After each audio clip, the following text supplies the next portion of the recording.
지금 지난주까지 두 주에 걸쳐서 이 북이스라엘의 초대왕 여로보암의 이야기를 같이 살펴보았습니다.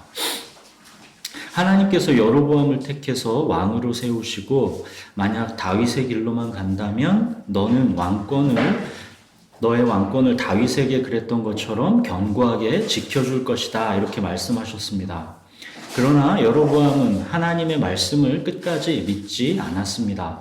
하나님께서 계속 심판을 경고하시면서 돌아오라고 기회를 주었지만 끝까지 여로보암은 여로보암의 길을 고집했습니다. 결국 하나님의 말씀을 업신여긴 여로보암에 대해서 하나님의 말씀이 반드시 이루어진다라는 것을 보여주심을 통해서 하나님은 여로보암의 길을 심판하셨습니다. 이렇게 하나님은 말씀이 반드시 이루어진다라는 것을 역사 속에서 보여주고 계심에도 불구하고, 그러나 이 북이스라엘의 모든 왕은 그 역사 속에서 아무것도 배우지 못했습니다. 모두가 다 여로보암의 길로 갔습니다. 하나님의 말씀이 이루어지고 있는 것을 보면서도 그저 우연으로 여기고, 하나님이 계속 심판을 경고하셔도 그저 농담으로만 여기면서 계속 하나님을 우습게 여겼습니다. 여로보암이 이 열왕기의 서론이라면 이 열왕기의 본론은 아합입니다. 아합은 이 열왕기 전체에서 차지하는 이 분량만으로도 다른 왕들에 비하면 압도적으로 많습니다. 남유다는 이 마지막까지 왕조가 바뀌지 않고 계속 가죠. 다윗의 후손으로 끝까지 이어진 것입니다. 그러나 이 북이스라엘은 19명 왕이 등장하는 가운데 쿠데타가 8번 일어납니다. 죽고 죽이는 비참한 살육전이 계속 벌어지는 것이죠. 이 오늘 소개할 이 아합이라는 왕은 북이스라엘의 7번째 왕입니다. 우리 본문을 한번 같이 읽어보겠습니다. 열왕기상 16장 29절에서 34절을 읽겠습니다. 번갈아 읽겠습니다. 유다의 아사왕 제38년에 오므리의 아들 아합이 이스라엘의 왕이 되니라. 오므리의 아들 아합이 사마리아에서 22년 동안 이스라엘을 다스리니라. 오므리의 아들 아합이 그의 이전의 모든 사람보다 여호와 보시기에 악을 더욱 행하여 느밧의 아들 여로보암의 죄를 따라 행하는 것을 오히려 가볍게 여기며 시돈 사람의 왕 엣바알의 딸 이세벨을 아내로 삼고 가서 바알을 섬겨 예배하고 사마리아에 건축한 바알의 신전안에 바알을 위하여 제단을 쌓으며 또 아세라상을 만들었으니 그는 그 이전에 이스라엘의 모든 왕보다 심히 이스라엘 하나님 여호와를 노하시게 하였더라. 그 시대에 베델 사람 히엘이 여로를 건축하였는데 그가 그 터를 쌓을 때에 맏아들 아비람을 잃었고 그 성문을 세울 때에 막내 아들 수습을 잃었으니 여호와께서 눈의 아들 여호수아를 통하여 하신 말씀과 같이 되었더라. 네, 30절을 한번 보십시오. 이 아합이 그의 이전의 모든 사람보다 여호와 보시기에 악을 더욱 행했다 그러죠. 그는 하나님 보시기에 이스라엘에서 가장 악했던 왕입니다. 그렇다고 이것이 아합 왕이 폭군이었다거나 이스라엘을 정치 경제적으로 완전히 몰락하게 했다거나 그런 거를 말하는 게 아닙니다. 오히려 아합의 때는 북이스라엘이 상당히 강성해져가는 번영의 시기였습니다. 백성들 먹고 사는 거에 있어서는 많은 업적을 이루었던 왕이라는 것이죠. 그러나 하나님의 관점은 전혀 다릅니다. 하나님은 그런 거에 관심이 없었습니다. 하나님 보시기에 아합 왕은 최고로 악한 왕이라는 것입니다. 하나님 보시기에는 무엇이 문제였는지가 이제 31절에서 33절 나오죠. 하나님은 이 여로보암의 죄에 대해서도 분노하고 심판하셨는데 아합은 뭐랍니까? 여로보암의 죄쯤은 차라리 가볍게 여겼던 사람이라고 하죠. 여로보암의 죄는 하나님의 말씀과 자기 생각 이 둘 사이에 갈등이 있을 때 자기 생각을 선택하는 것이 이제 여로보암의 죄고 여로보암의 길입니다. 근데 아합은 아예 이 갈등 자체가 없는 사람입니다. 아합은 북이스라엘의 종교 자체를 여호와 신앙에서 바알 신앙으로 바꾸려고 한 사람입니다. 아합은 나라를 부강하게 하기 위해서 시돈 사람의 왕 엣바알의 딸 이세벨과 정략 결혼을 합니다. 하나님을 의지해서 다윗의 길로 나라를 다스리겠다라는 마음이 애시당초 없습니다. 세상의 방법을 의지합니다. 부강한 나라와 정략 결혼을 통해 이제 손을 잡습니다. 그리고 더 나아가 아합은 수도 사마리아에 바알 신전을 건축하고 바알을 위하여 제단을 쌓았다 그럽니다. 예루살렘에 하나님의 성전 건축하기를 그토록 갈망했던 이 다윗을 우리가 기억해 본다면 지금 아합이 이 수도 사마리아에 바알 신전을 건축했다라는 게 얼마나 바알에게 헌신된 행위인지를 알 수 있겠죠. 아합이 어찌하다가 이렇게까지 바알에게 헌신된 자가 되었습니까? 성공과 번영을 위한 정략 결혼의 결과였죠. 엣바알의 딸 이세벨, 이 여자가 아합을 마음대로 조종하고 북이스라엘을 온통 바알 종교로 물들게 한 장본인입니다. 이스라엘 역사 속에서 단연 최고의 악인이고 악녀, 그녀가 이세벨입니다. 이 여자 이세벨은 바알에게 철저하게 헌신된 자입니다. 이세벨은 이 북이스라엘로 시집 올 때 혼자 오지 않았습니다. 시돈 땅에서 바알 선지자 450명, 아세라 선지자 400명을 함께 데리고 온 여자입니다. 그냥 자기 한 몸 시집 온 게 아니라 마치 거룩한 사명을 품은 선교사처럼 이스라엘 땅으로 들어온 것입니다. 이스라엘 전체를 바알에게 바치겠다라는 그 마음으로 온 것입니다. 이세벨 집안은 철저한 바알 숭배자 집안입니다. 그녀의 아버지 이름이 뭐래요? 엣바알이라 그랬죠. 엣바알이라는 이름 자체가 바알의 사람이라는 뜻입니다. 바알에게 철저하게 헌신하는 사람이었던 것이죠.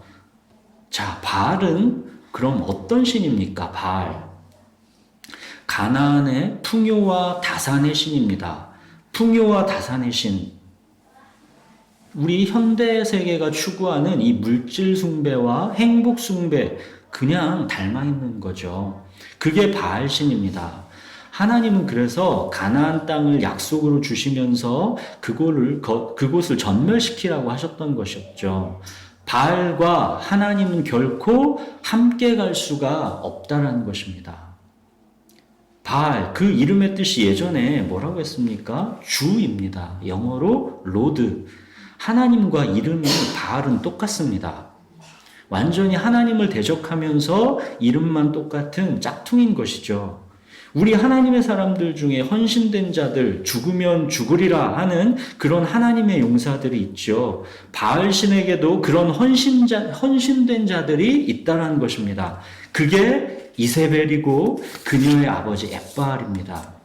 이 이세벨 그녀의 집안은 바알 신에게 완전히 헌신된 집안입니다.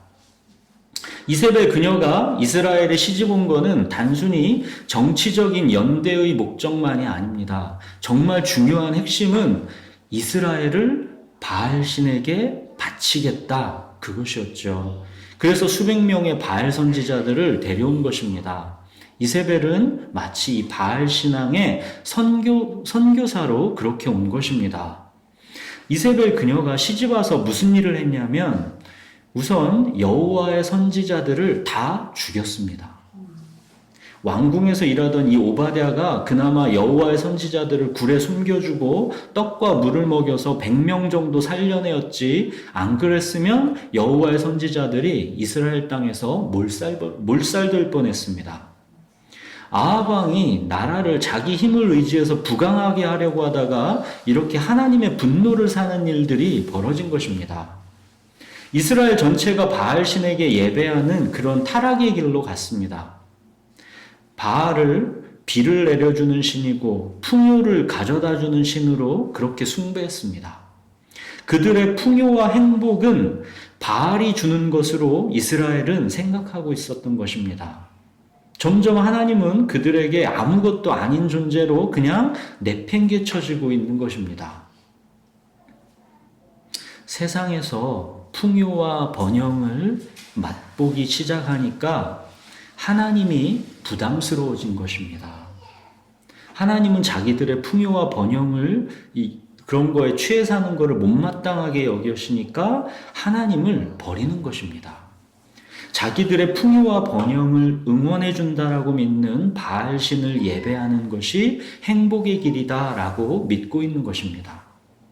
사랑하는 여러분, 그런데 진도를 더 나가기 전에 분명히 해둬야 하는 게 있습니다. 하나님이 풍요와 번영을 못마땅하게 여기십니까? 그게 아니죠. 이스라엘 백성들의 풍요와 번영을 주신 분이 하나님이십니다. 애굽에서 노예 생활을 하고 있던 그들을 주권적으로 끄집어내서 홍해를 가르고 광야를 거쳐서 젖과 꿀이 흐르는 땅, 이곳 가나안을 주신 분, 그분이 하나님이십니다. 그들이 지금까지 살도록 인도해 주신 분, 다름 아닌 하나님이십니다. 그들은 하나님의 백성입니다. 그런데 이 백성이 뭔가 오해를 해도 단단히 하고 있는 것이죠. 풍요와 번영을 주신 분이 하나님이신데 그 풍요와 번영에 취해 살다 보니까 오히려 하나님을 잊은 것입니다. 그 풍요와 번영을 하나님보다 더 소중히 여기기 시작하면서 그걸 이제 안 놓치려고 집착하다 보니까 어느새 하나님이 이제 거추장스러워진 것입니다. 이것이 욕망의 힘입니다. 이 멸망의 길로 이스라엘 백성들을 유혹해낸 장본인 그녀가 바로 이세벨입니다. 아합은 이 이세벨의 치마폭에 놀아났던 그런 사람입니다. 아합은 자기가 왕이었지만 이세벨에게 꼼짝 못했습니다. 이세벨을 존경하고 믿고 따랐습니다. 아합은 하나님의 말씀은 가볍게 여기고 무시했던 사람이지만 이세벨에 대해서는 그녀에게 모든 걸 의지하고 그녀의 품에서 놀아났습니다. 우리는 남 얘기 듣듯이 그냥 나랑은 관계없는 옛날 얘기 듣듯이 성경을 대하면 안 됩니다. 내 얘기로 들어야 말씀이 나에게 주시는 말씀으로 들리게 되는 것입니다. 나에게 바알신은 누구고 이세벨은 누구일까요? 오늘날 그리스도인이라 입술로 말하는 사람들이 하나님은 중요하게 여기지 않으면서도 자기의 존경과 마음을 다 주고 믿고 따르는 숭배의 대상, 그 바알신과 이세벨은 누구일까요? 세상이라 할 수 있겠죠. 육체의 정욕, 안목의 정욕, 이생의 자랑으로 대표되는 세상입니다. 나는 육체의 정욕 없는데, 나는 안목의 정욕 없는데, 나는 이생의 자랑 없는데, 우린 이렇게 어찌 보면 그냥 흘려들을 수 있을지도 모릅니다. 근데 우리도 모르게 이 세상에 흠뻑 취해 있을지도 모릅니다. 육체의 정욕이라 말하지 않지요. 안목의 정욕이라고 말하지 않지요. 이생의 자랑이라고 말하지 않지요. 세상이 즐겨서 바꿔 쓰는 말은 행복입니다. 자아실현입니다. 아합이 하나님 버리고 이세벨에게 꼼짝 못하고 조종당하며 바알을 숭배하고 살았듯이 오늘날 입술로는 그리스도인이라 하는 많은 사람들이 하나님은 그냥 그들 안에서 이름만 존재할 뿐이고 행복, 자아실현, 이 우상을 숭배하며 살고 있습니다. 이 행복과 자아실현의 그 형태가 성공이든 또는 안빈낙도이든 또는 인간적 사랑이든 그 모양과 상관없이 자기를 행복하게 하는 일이 하나님의 명령보다 우선되는 것입니다. 하나님은 그저 행복과 자아실현을 위해 필요한 도구일 뿐입니다. 나를 위해 나를 인도할 신에 불과한 것이죠. 오늘날 철학과 심리학과 문학과 예술, 이것들이 주장하는 바를 보십시오. 행복, 자아실현, 이렇습니다. 그 안에 하나님은 없습니다. 하나님 없이 인간 스스로 추구하는 행복과 자아실현, 이것이 오늘날 모든 학문과 예술과 모든 미디어가 추구하는 바이죠.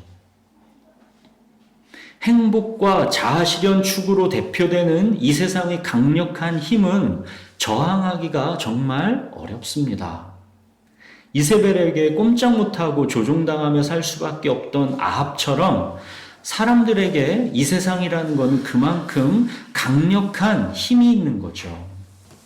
에베소서에 보시면 그때 너희는 그 가운데서 행하여 이 세상 풍조를 따르고 공중의 권세 잡은 자를 따랐으니 곧 지금 불순종의 아들들 가운데 역사하는 영이라. 전에는 우리도 다 그 가운데서 우리 육체의 욕심을 따라 지내며 육체와 마음에 원하는 것을 하여 다른 이들과 같이 본질상 진노의 자녀이었더니 이 세상 풍조, 공중의 권세 잡은 자, 이것이 바알이고 이세벨이라 할 수 있는 것입니다.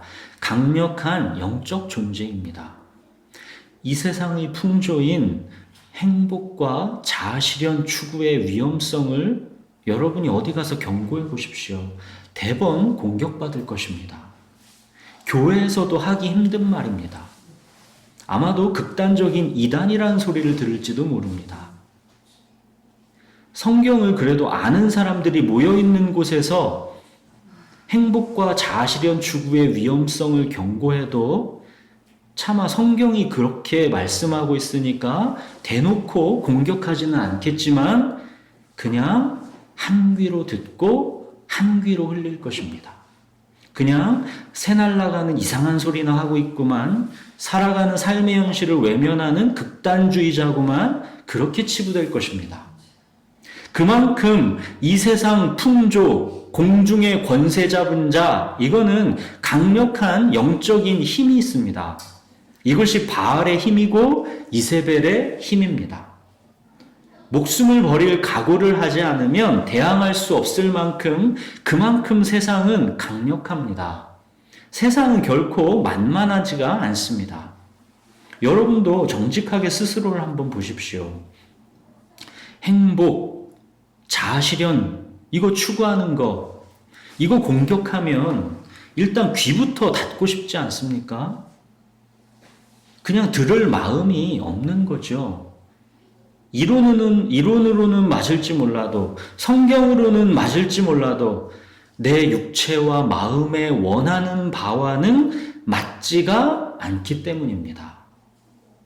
나를 그렇게 행복하고 만족하게 하는 무엇이 있는데 그걸 누가 육체의 정욕이다, 안목의 정욕이다 해보십시오. 듣기 싫지요. 나의 자아실현에 나의 모든 꿈과 힘과 열정이 기쁘게 헌신되어 있는데 그 꿈을 열렬히 추구하고 있는데 그거를 누가 이 생의 자랑이다 해보십시오. 듣기 싫지요. 그만큼 세상은 강력한 영적인 힘이 있습니다. 목숨을 버릴 각오로 대항하지 않으면 결코 버틸 수가 없는 것입니다. 그래서 예수님은 목숨을 버리라는 말을 그렇게도 자주 하신 것입니다. 목숨을 버려야 그게 목숨을 사실은 얻는 길이다 말씀하신 것이죠. 목숨을 버리려는 각오로 세상의 껍데기를 빠져나와야 그 세상의 실체가 보이기 때문입니다. 세상의 껍데기를 빠져나와서 보면 그때 보이는 겁니다. 행복과 자아실현, 그거 저 속에 사실은 없는 거구나. 주는 나의 주님이시오니 주밖에는 나의 복이 없습니다. 이게 정말 진리였구나.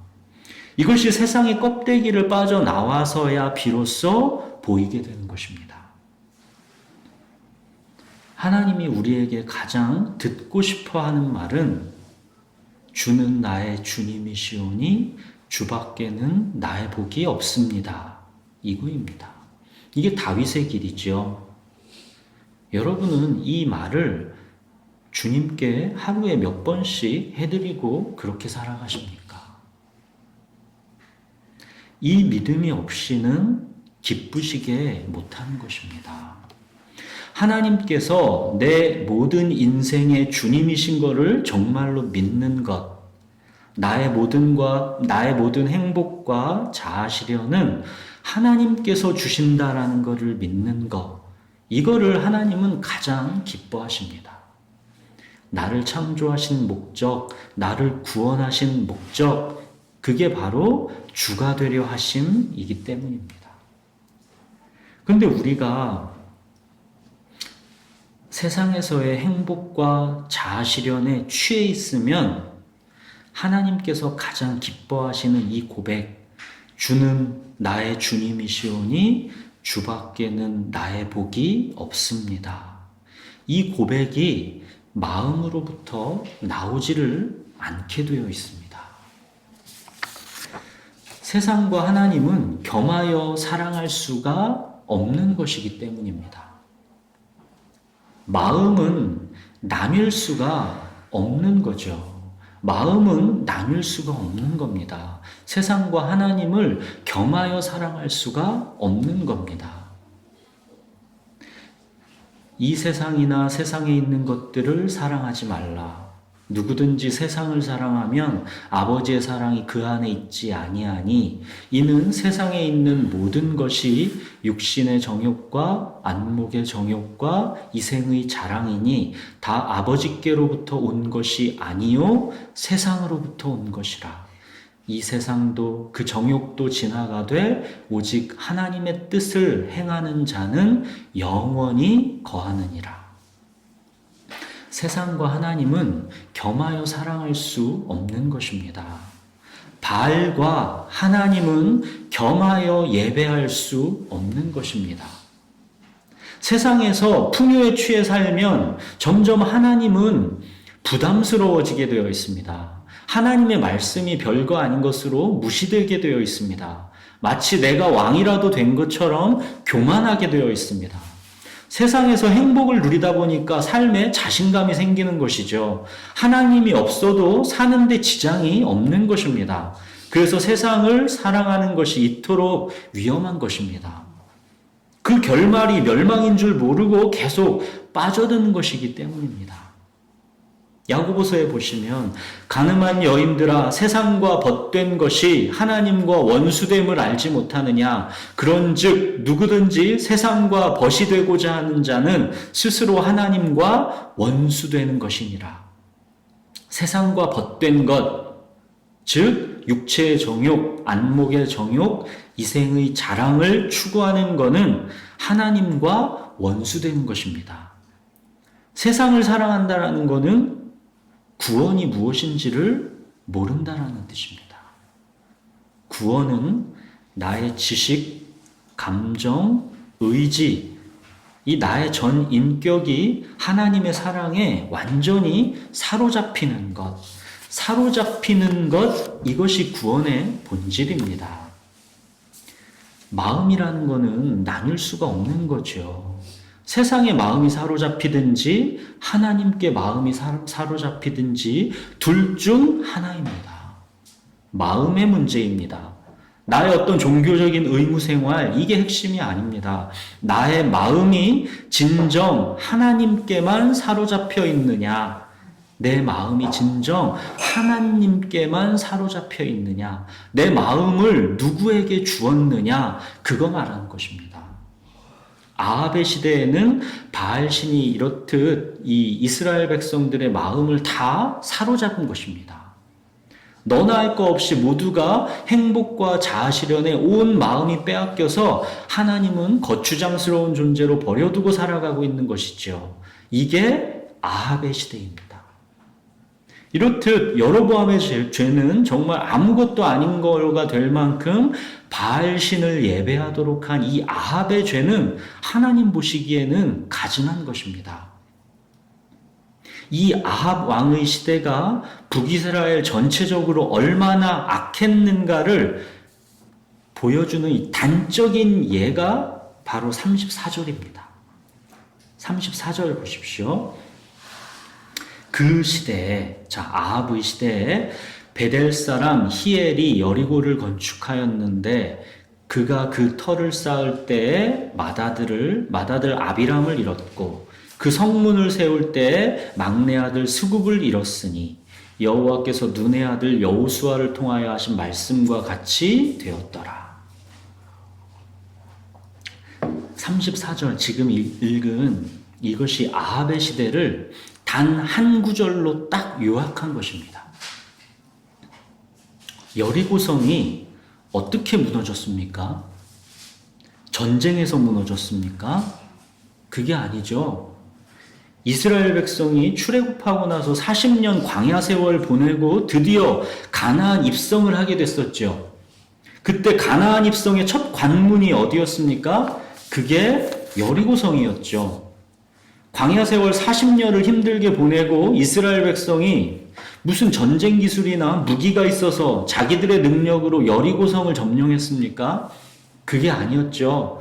하나님께서 여리고를 이 백성에게 주시겠다라고 말씀하셨고 그 말씀대로 이루어졌습니다. 하나님이 전쟁으로 여리고를 무너뜨리지 않으셨습니다. 아주 특이한 기적을 통해서 여리고를 무너뜨렸죠. 여호수아 6장 2절에서 5절까지 보시면 여호와께서 여호수아에게 이르시되 보라 내가 여리고와 그 왕과 용사들을 내 손에 넘겨주었으니 너희 모든 군사는 그 성을 둘러 성 주위를 매일 한 번씩 돌되 엿새 동안을 그리하라. 제사장 7은 7 양각 나팔을 잡고 언약궤 앞에서 나아갈 것이요 7째 날에는 그 성을 7번 돌며 그 제사장들은 나팔을 불 것이며 제사장들이 양각 나팔을 길게 불어 그 나팔 소리가 너희에게 들릴 때에는 백성은 다 큰 소리로 외쳐 부를 것이라. 그리하면 그 성벽이 무너져 내리리니 백성은 각기 앞으로 올라갈지니라. 하나님이 참 특이한 명령을 내리셨죠. 말씀대로 순종하면 여리고 성벽이 무너져 내릴 것이랍니다. 참 말도 안 돼 보이는 이 하나님의 말씀을 여호수아가 순종했습니다. 엿새 동안 말씀에 순종해서 여리고성을 매일 한 바퀴씩 그냥 돌았습니다. 그리고 마지막 날 7째 날에는 7바퀴 돌았습니다.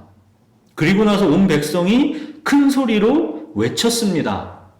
그랬더니 어떻게 됐습니까? 성벽이 무너졌습니다.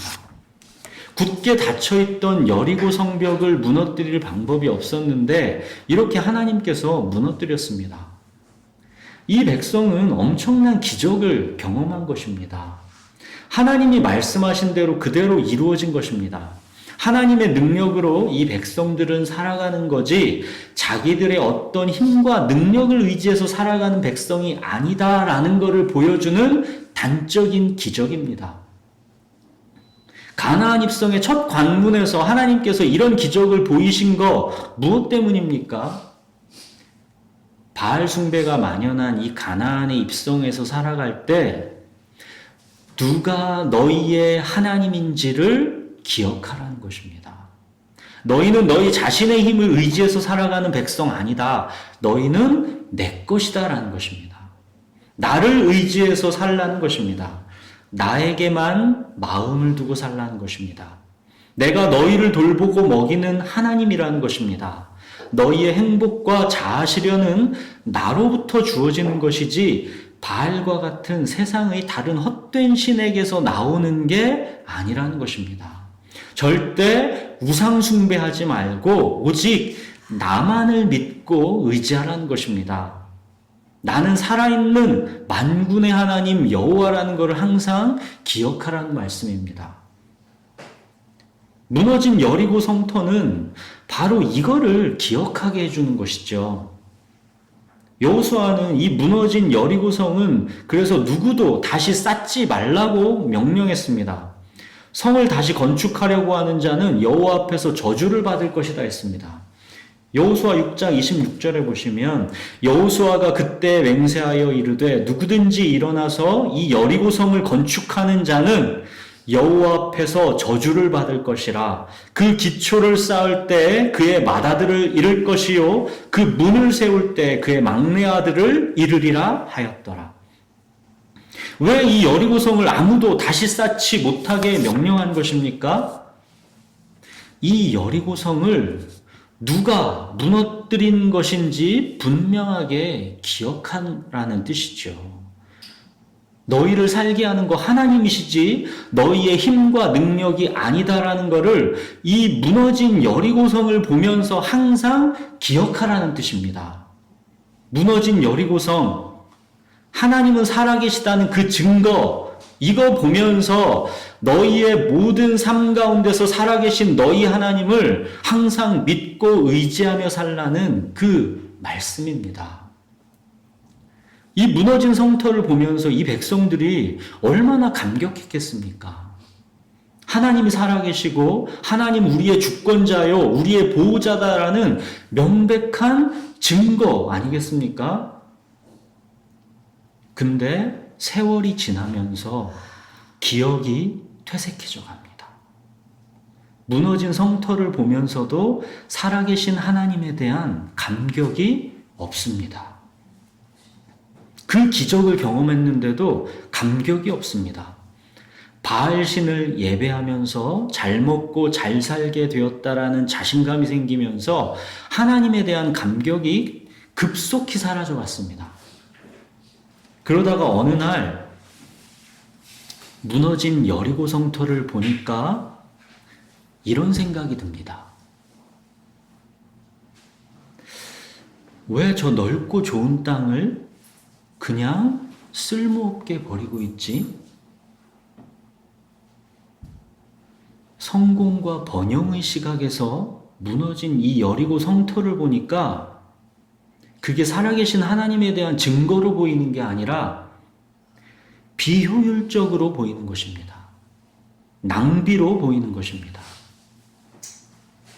그렇게 좋았던 예배 시간, 성경 읽는 시간, 기도하는 시간, 이런 시간들이 내가 행복과 자아실현을 위해 정신없이 힘껏 달려가고 있다 보니까 그 시간들이 아까워지고 낭비하는 시간처럼 보이는 것과 마찬가지입니다. 그 시간에 내가 공부했으면, 그 시간에 내가 좀 더 일했으면, 그 시간에 내가 좀 더 생산적인 다른 무엇을 했으면, 예배의 감격이 사라지면 예배 시간이 아까워지게 되어 있습니다. 예배 시간은 비생산적인 낭비하는 그런 시간이 되는 것입니다. 그런데도 선뜻 사람들이 이 빈 공간에 성을 건축하려고 시도하지 못했던 것은 거기에 하나님의 저주가 담겨 있기 때문이죠. 누구든지 일어나서 이 여리고성 건축하는 자는 여호와 앞에서 저주를 받을 것이다. 그 기초를 쌓을 때 그의 맏아들 잃을 것이고 그 문을 세울 때 그의 막내 아들 잃을 것이다. 하나님의 저주지요. 그동안 사람들은 그 낭비된 공간에다가 성을 건축하려 하다가도 하나님의 저주가 두려워서 참아왔습니다. 근데 아합 시대쯤 되니까 인간의 교만이 하늘을 찌릅니다. 세상의 풍요를 맛보니까 자기 힘으로 자기 멋대로 아무거나 다 해도 될 것 같은 자신감이 생기는 것입니다. 그 아합의 시대에 베델 사람 히엘이라는 사람이 등장합니다.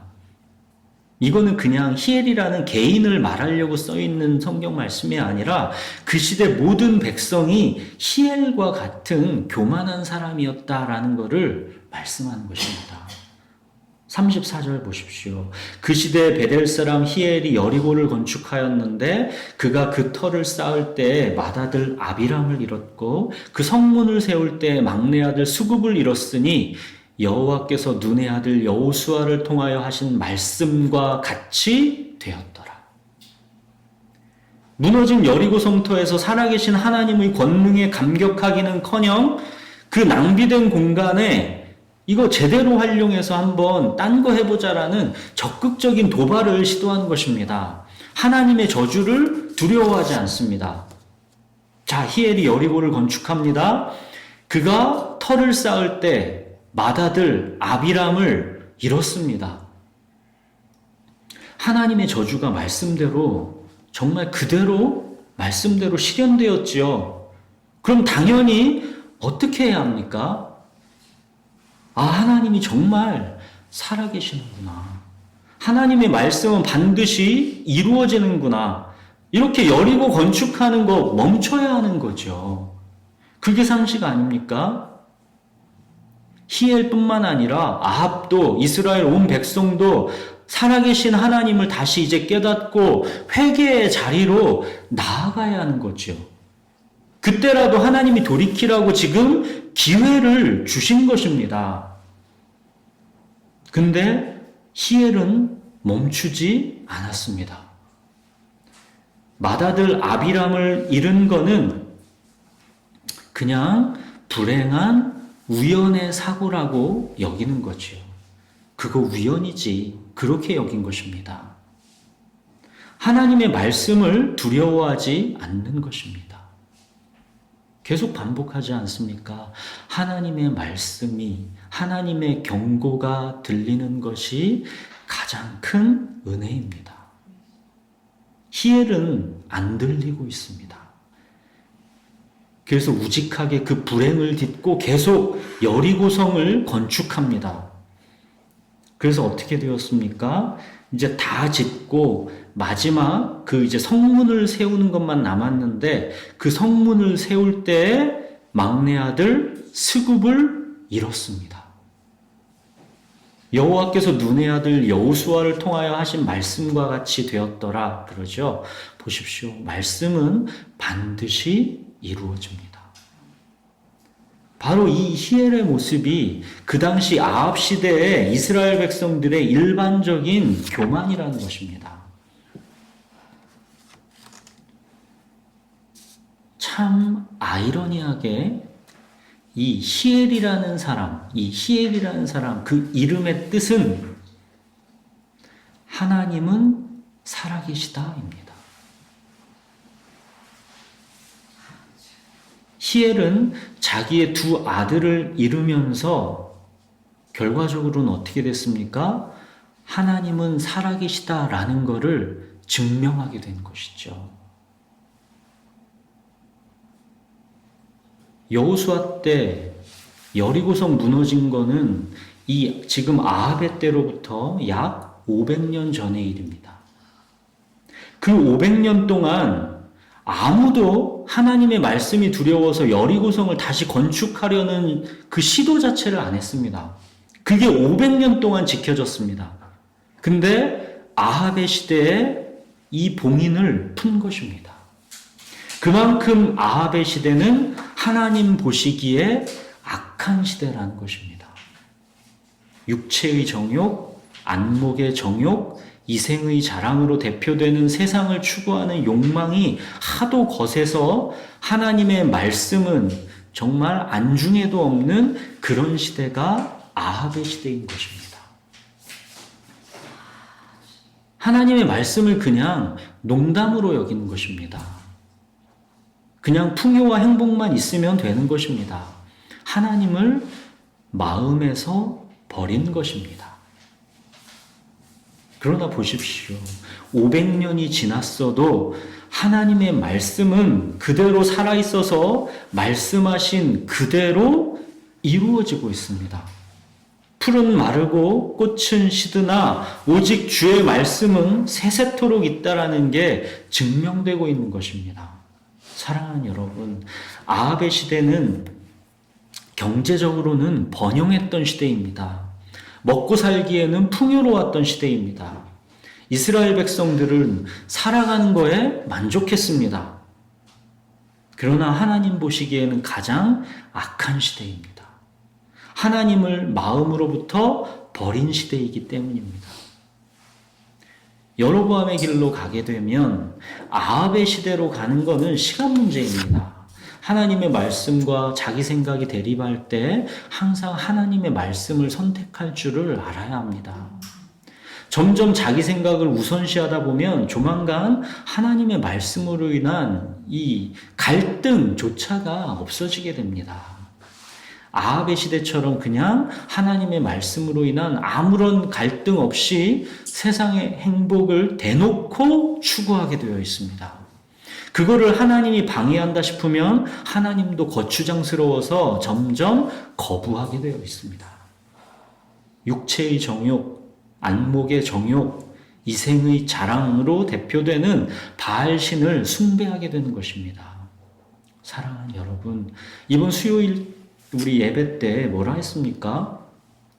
성경은 결코 이 땅, 이 세상에 구원의 초점을 두고 있지 않다라고 그랬죠. 이 세상을 우리는 아주 잠시 지나가고 있을 뿐입니다. 이 땅에서의 우리 생명은 잠깐 보이다가 없어지는 안개, 이렇게 성경은 말씀하고 있죠. 또 다윗은 시편에서 인생을 이렇게 고백했습니다. 사람은 입김이며 인생도 속임수니 저울에 달면 그들은 입김보다 가볍다. 사람은 입김이며 인생도 속임수니 저울에 달면 그들은 입김보다 가볍다. 이게 다윗이 이 육체의 인생을 고백한 내용입니다. 끊임없이 성경은 우리 그리스도인의 이 땅에서의 정체성은 외국인과 나그네라 그러죠. 예수님께서 나 있는 곳에 너희도 있게 하리라. 새 하늘과 새 땅이 우리에게 예비되어 있습니다. 바로 그곳에서 영원한 행복을 하나님과 함께 누리며 살아가는 것, 이것이 우리 구원의 본질입니다. 세상을 사랑하지 말라는 게 우리가 이 땅을 살아가면서 그럼 세상에서 빠져나와 산속에 들어가서 그렇게 살아야 된다는 말입니까? 그거 아니죠. 이 땅에서의 삶에서 우리는 구원의 본질에 지극히 일부만을 맛보게 된다라고 했죠. 그러나 그 일부만으로도 이 땅에서의 삶을 살아내는 거에 충분할 만큼 그 복이 크다라고 그랬죠. 하늘에 쌓아둔 소망을 바라보면서 이 땅에서는 하나님의 사랑과 은혜에 완전히 사로잡혀 살아가게 되는 것, 이것이 이 땅에서 누리는 구원입니다. 우리는 사로잡히게 되는 것입니다. 하나님의 사랑에 우리 마음이 완전히 사로잡히는 것입니다. 마음의 문제입니다. 마음이 어디에 있는가입니다. 세상에서 물리적으로 분리돼서 세상과는 동떨어져 살라는 말이 아닙니다. 그 세상 속에서 하나님의 사랑에 완전히 사로잡혀서 살아가자는 말입니다. 우리는 이 세상을 잠시 지나가고 있을 뿐이다라는 것을 잊지 마십시오. 우리에게는 하늘에 쌓아둔 소망, 나 있는 곳에 너희도 있게 하리라 하신 바로 그 새 하늘과 새 땅이 있다라는 것을 잊지 마십시오. 구원의 본질은 이 땅이 아니라 하늘에 있다라는 것 잊지 마십시오. 내일이라도 주님께서 나의 어여쁜 자야, 너의 수고가 끝났다. 이제 나와 함께 가자. 이렇게 하실지도 모릅니다. 이거를 기대하면서 살아가십시오. 주님의 이 말씀을 잠깐만요가 아니라 기대가 되는 거, 이제 가자 하시는 주님의 말씀이 기대가 되는 거, 그게 진정한 그리스도인의 삶입니다. 이 세상과 하나님은 겸하여 사랑할 수 없습니다. 이 세상을 사랑하면 하나님을 이용하게 되지 하나님을 사랑할 수 없습니다. 이 세상 사랑해 보시면 아실 겁니다. 절대 세상과 하나님은 겸하여 사랑할 수 없게 되어 있습니다. 하늘에 쌓아둔 소망에 우리의 마음이 가 있을 때, 그때만 우리는 하나님을 사랑할 수 있다라는 것을 기억하십시오. 하늘에 소망이 있으면서 오직 하나님께만 사로잡혀 사는 그 사람이 아이러니하게 이 땅에서 가장 많은 열매들을 맺고 주님께 가게 되어 있습니다. 외국인처럼 나그네처럼 잠시 이 세상 살다 가는 거다 생각하는 그 사람이 아이러니하게 이 땅에서의 모든 것이 감사와 기쁨으로 다가오게 되어 있습니다. 사랑하는 여러분, 세상에서 만족을 추구하려는 것은 결국에 가서는 깊은 후회를 남기게 되어 있습니다. 그거는 양식 아닌 것을 위해서 은을 달아주는 것이고 배부르게 못할 것을 위하여 수고하는 것입니다. 행복과 자아실현은 하나님 없이 세상 속에서 만족될 수 있는 게 아닙니다. 그러려면 예수 그리스도가 뭐하러 오셨겠습니까? 그 길은 멸망의 길입니다. 영혼이 죽는 길입니다. 주는 나의 주님이시오니 주밖에는 나의 복이 없습니다. 이 고백 속에 진정한 행복이 있고 내 속에 주님만 계신 것이 진정한 자아실현입니다. 이것이 비밀이기 때문에 예수님은 목숨을 버려야 목숨을 얻을 수 있다 하신 것입니다. 사랑하는 여러분, 세상을 사랑하지 마십시오. 행복과 자아실현으로 포장된 육체의 정욕, 안목의 정욕, 이생의 자랑을 추구하지 마십시오. 그것이 행복이라 여겼는데 그 결과들을 살아오면서 보십시오. 나이가 들어가면 그 결과들을 보게 되지요. 우리가 행복, 자아실현 열심히 추구하면서 살아왔는데 나이가 들면서 그 결과들이 보이게 되지요.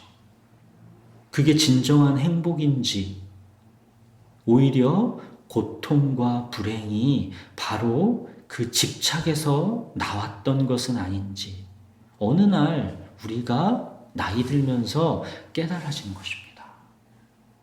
세상과 하나님은 겸하여 사랑할 수 없습니다. 하나님이 살아계시지 않다라고 믿기 때문에 세상을 사랑하는 것입니다. 그것도 믿음입니다. 하나님이 살아계시지 않다라고 믿는 것입니다. 아합의 시대 이 히엘이라는 사람도 하나님이 살아계시지 않다라는 것을 굳게 믿었습니다. 그 믿음이 여리고성을 건축하게 한 것입니다. 믿음이 있기 때문에 불순종한 것입니다.